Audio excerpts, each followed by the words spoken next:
3 hours out of the day. So more time looking after the kids, more time at home. A reduction in greenhouse gases, a reduction on the wear and tear of our infrastructure, a decline in usage of petrol fuels. But on the other hand, I guess that doesn't apply to everybody. That only applies to maybe the 30% or 40% of workers who can.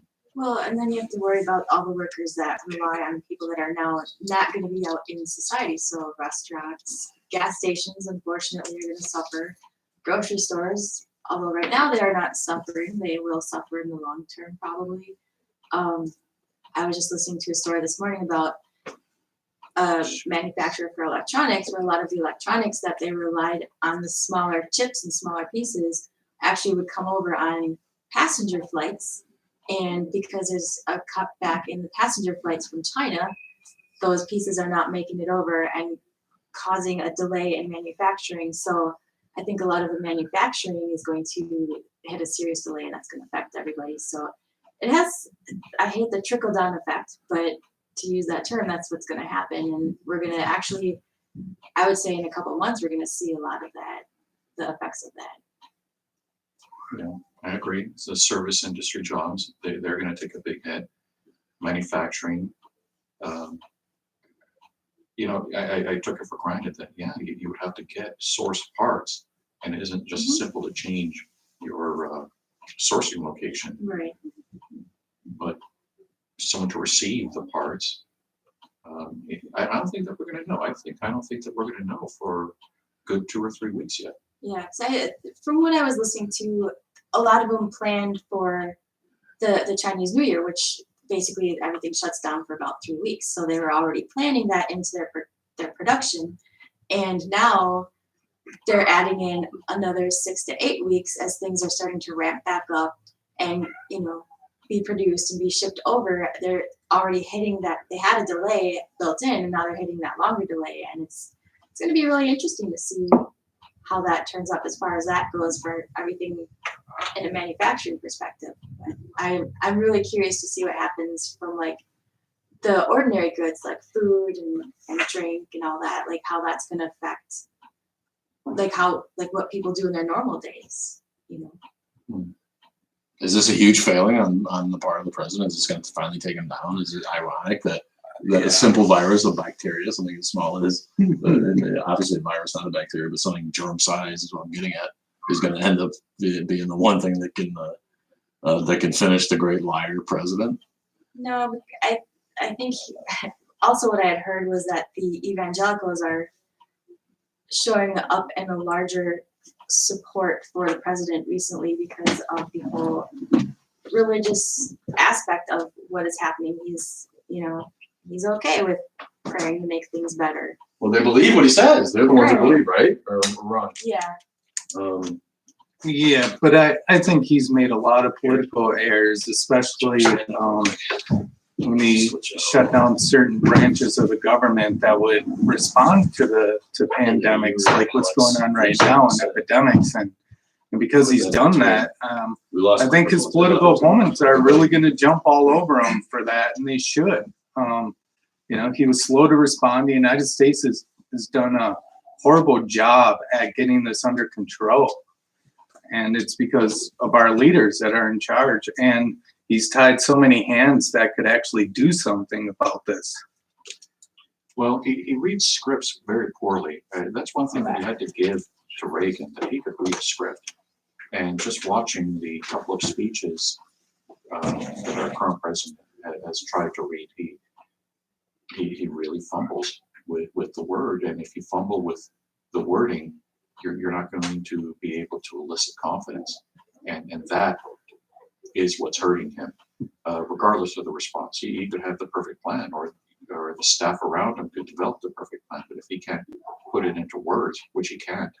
Well, he can barely read at all. I mean, I thought W was stupid. And again, I don't want to make this about politics, but I can't help thinking that this Christian angle that they bring to policy making is going to be the thing that destroys them, because they're in complete denial of science. I see right-wing idiots on Twitter who they really believe that that people are just making this up and there's no reason to destroy the economy over some kind of made up panic, and it's all going to be all right. It's like are we seeing the crumbling of the empire before our eyes because of the lack of education on the part of evangelicals who just simply believe Fox News, believe what this idiot says, and are in denial of an actual worldwide crisis. It's like they think they know better than experts in the health community around the world, not just here, not just on CNN, not just from the leftist media in America, but all the world health experts around the world. You have to buy into the fact that all those people are working together to sell this as a sham.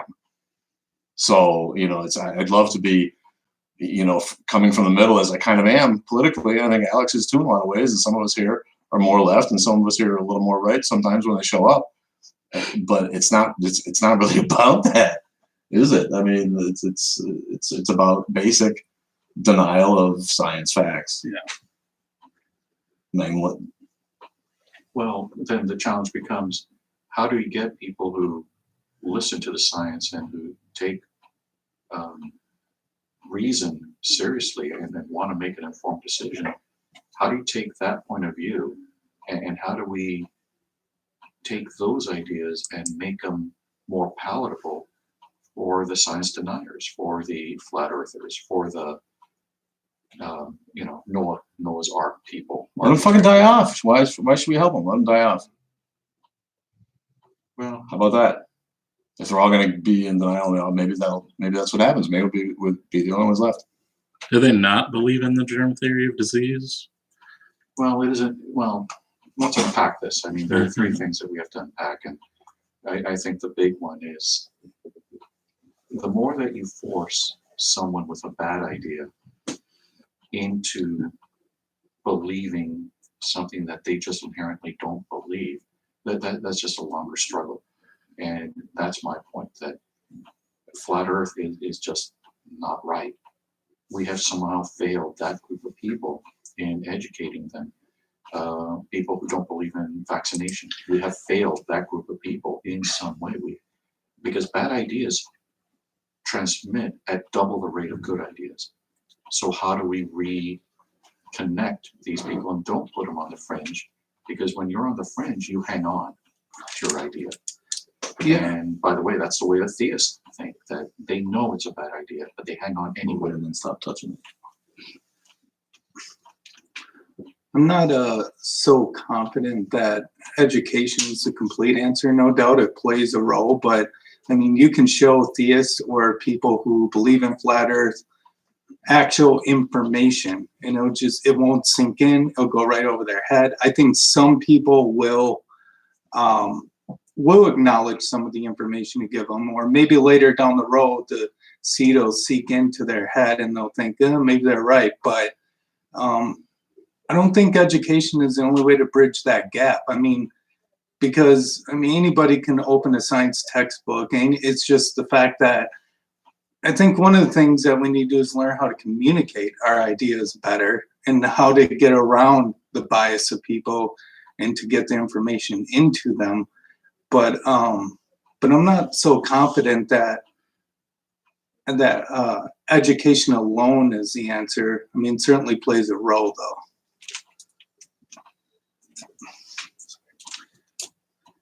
I think you're right. I think a lot of them aren't going to ever accept what you teach them anyway. So I think it's up to the rest of us, and hopefully we're not actually a majority. If everybody came out to vote and got it going in the right direction. I think that maybe got unplugged. Yep.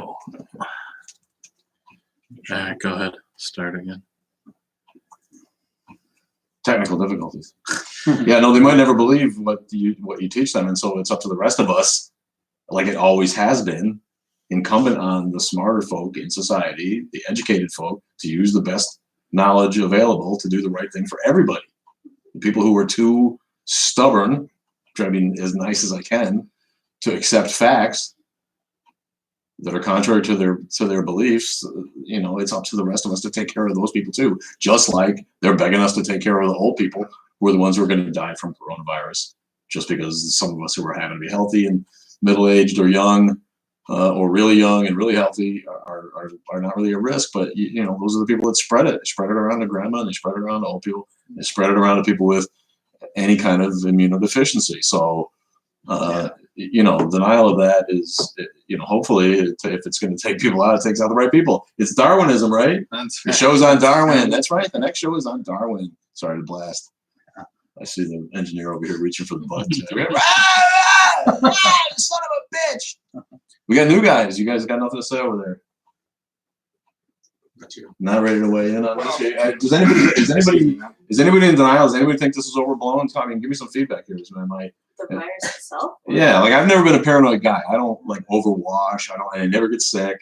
But like when the whole world is telling me that this is a real thing, you know, I kind of got to get on board with the efforts, right? I mean, or is somebody out there, does anybody here think that it's I just like definitely don't think it's worth the panic that people are, you know, running out and buying 9 months worth of supplies for.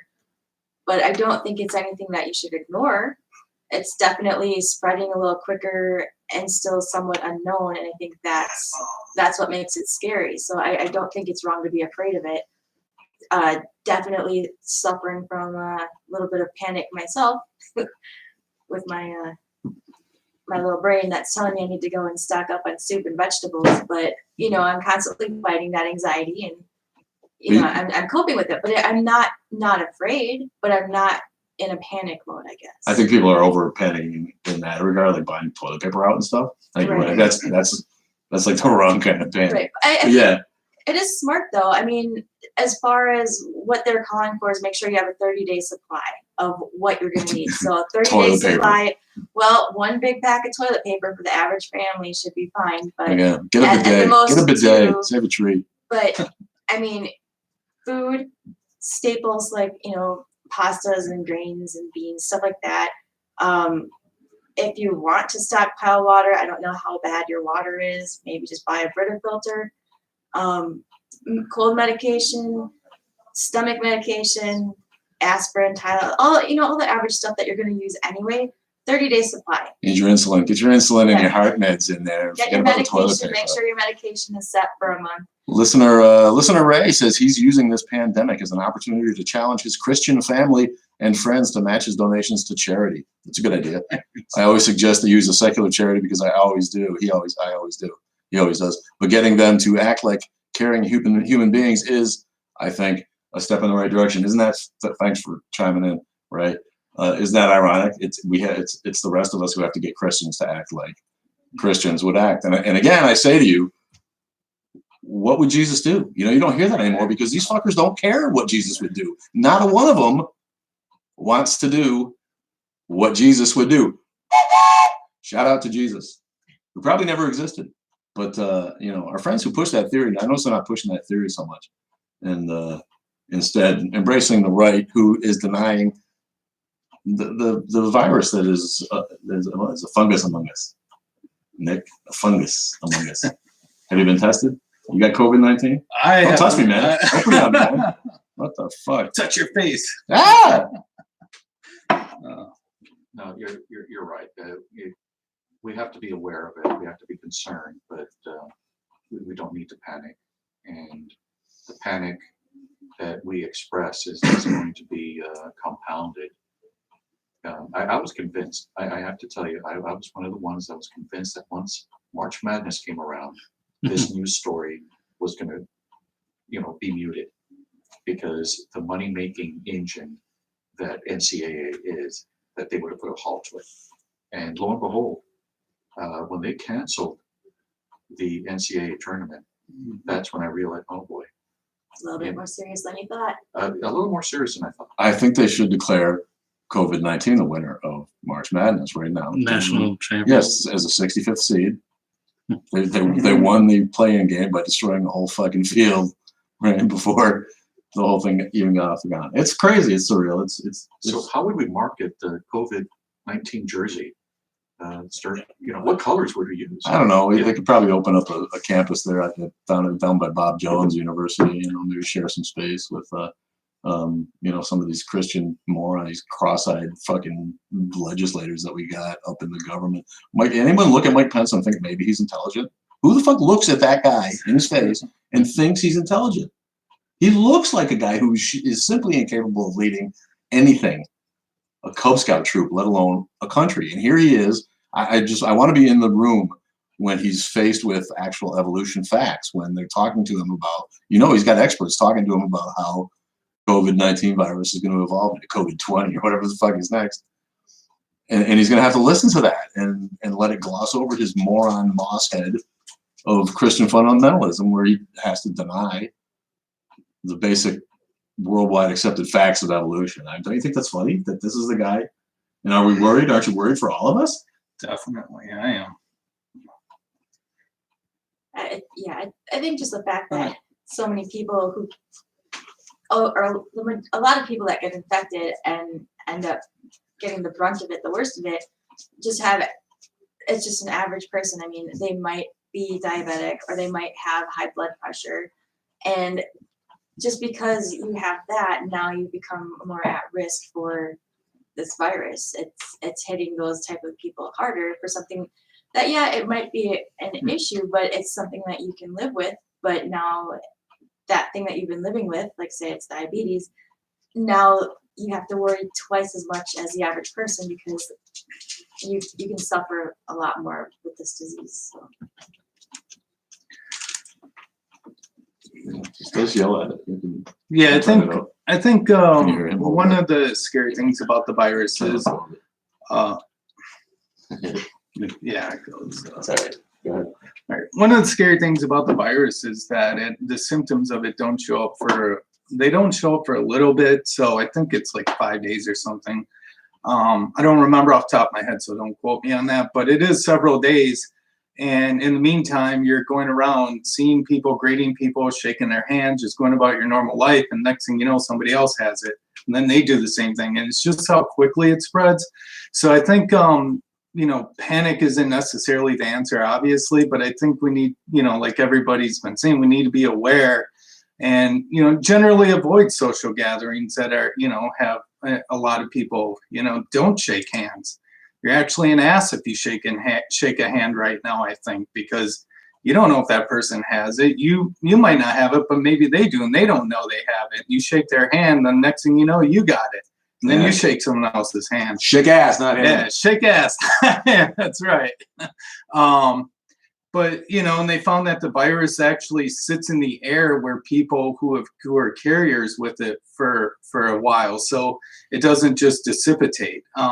So I think it's something to take very seriously. I think, it's unfortunate that this is the one thing that's showing loopholes in how, the president and his leadership is handling it.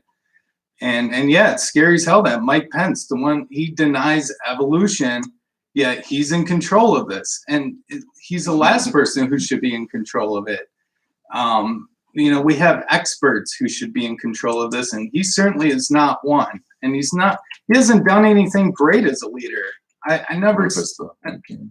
What's that? Sorry, no, go ahead. So plugged in. I haven't seen Mike Pence do anything great or tremendous as a leader that really has pushed this country into the next level, especially in science.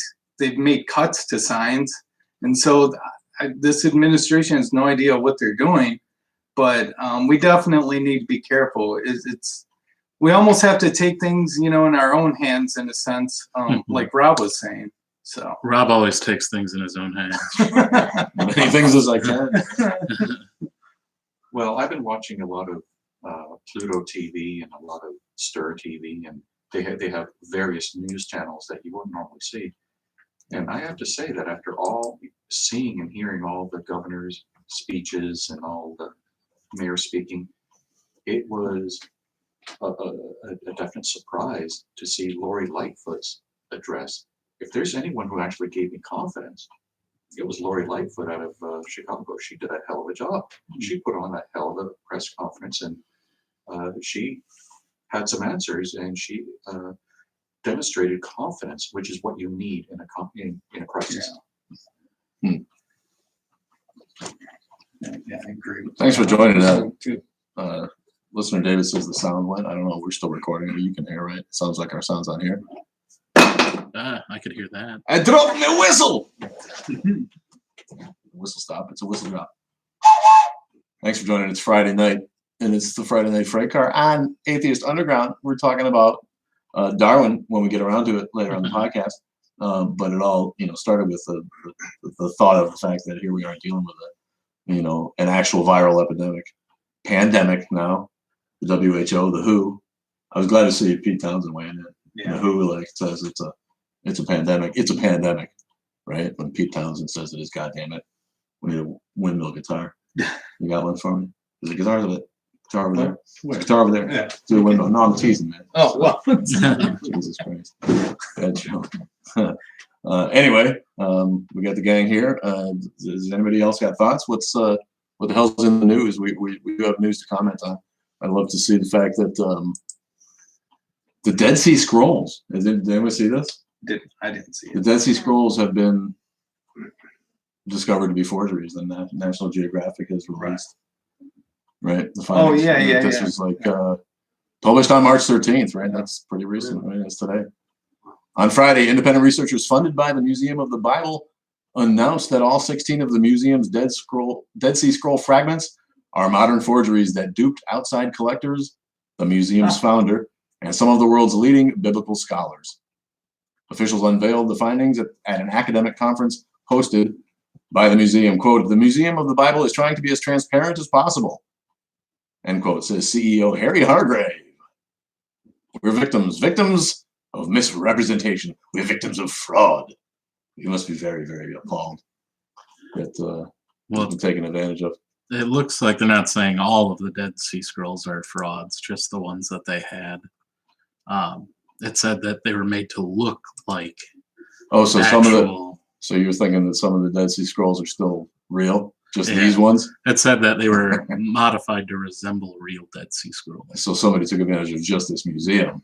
Right. They're not telling us that all the Dead Sea Scrolls are Yeah, fake. but do you think they're really gonna be able to test the actual Dead Sea Scrolls? No one's gonna. Well, touch those were that. supposed to be part of that. Yeah, I mean, someone's The got them, church right? hides these things, Jason. Does the church have them?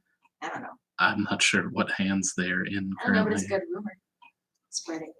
But they're not. I mean, the Dead Sea Scrolls are Gnostic works that we already kind of knew existed. It's just found earlier copies in a cave. So there wouldn't be any way they would be all forgeries, or like they wouldn't be completely made up, I guess.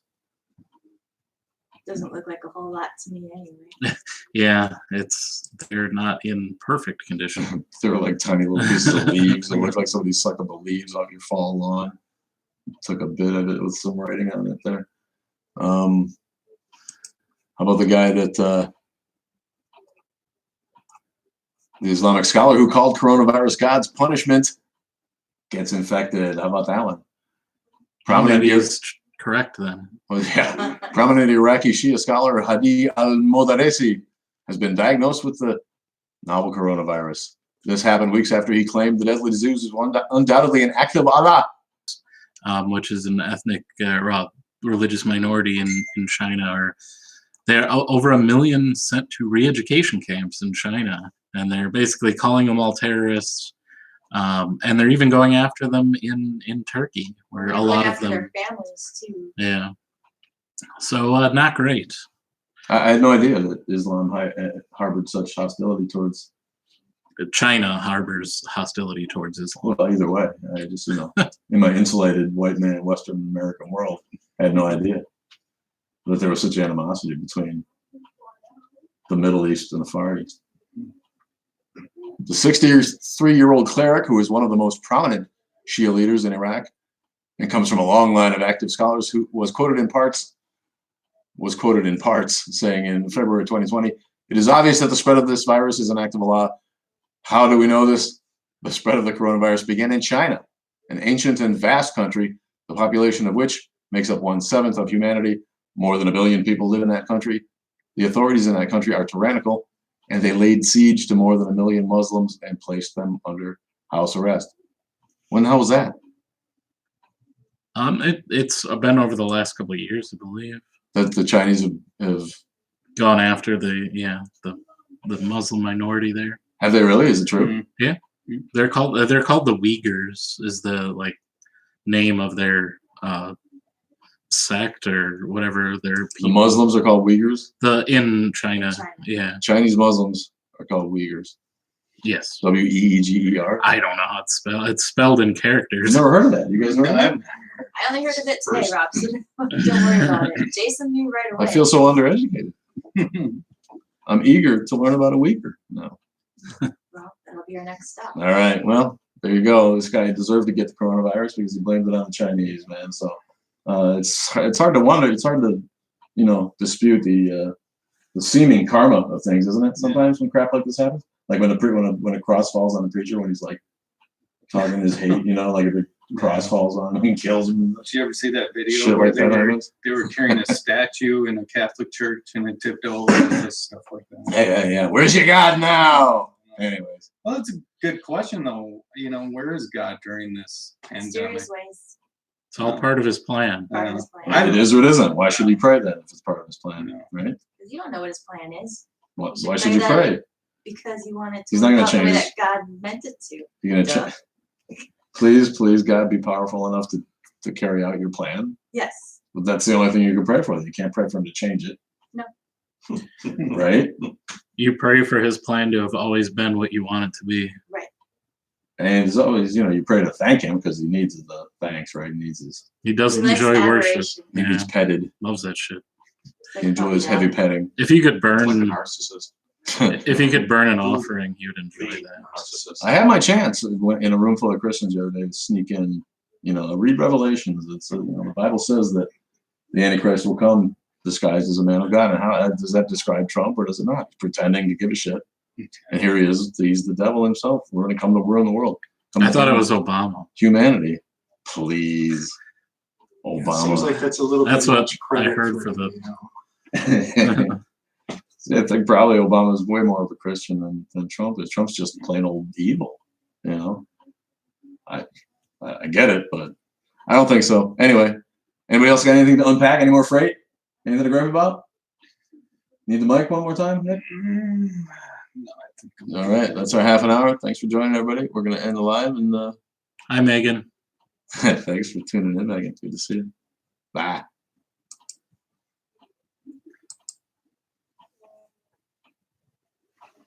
that was pretty decent, I'd say. What do you think? Yeah, getting better at it. I don't know if anybody's on the YouTube or not. I hate